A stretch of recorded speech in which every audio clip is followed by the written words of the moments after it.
Question 29 का A part देखिए। Find the ratio in which the line segment joining the points is divided by y axis.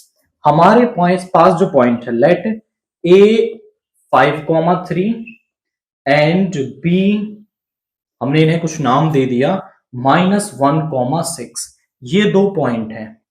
ए है हमारे पास 5,3 and B है हमारे पास -1,6।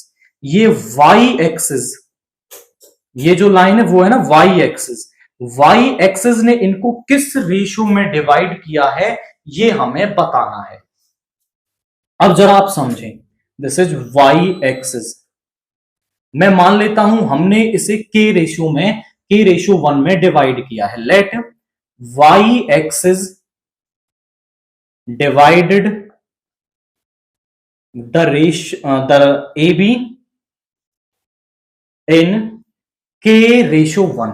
हम ऐसा ही मानते हैं कि जो हमारा जो रेशियो है वो K रेशियो 1 हमने मान लिया। इस पॉइंट को नाम देते हैं C।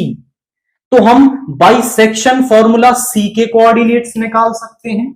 बाइसेक्शन फॉर्मूला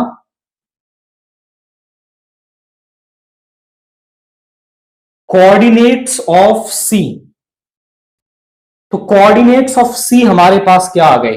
K की मल्टीप्लाई यहां पे -K, 1 की मल्टीप्लाई यहां पे +5 अपॉन K + 1। K की मल्टीप्लाई यहां पे 6K, 1 की मल्टीप्लाई यहां पे 3 upon K + 1। These are the coordinates and we know that कि जो y एक्सिस पर x कोऑर्डिनेट है वो हमेशा 0 होता है। यानी यहां पर जो पॉइंट है वो सम 0,k टाइप का होगा या 0,m टाइप का होगा। आप ऐसा कह सकते हो। तो आप बोलेंगे since C lies on y axis, since C lies on y axis, तो अगर ये y एक्सिस पर लाई करता है ना, इसका ये जो x कोऑर्डिनेट है वो क्या हो जाएगा? वो 0 हो जाएगा। तो हम यहां पे कह देंगे since C lies on y axis so abscissa is 0।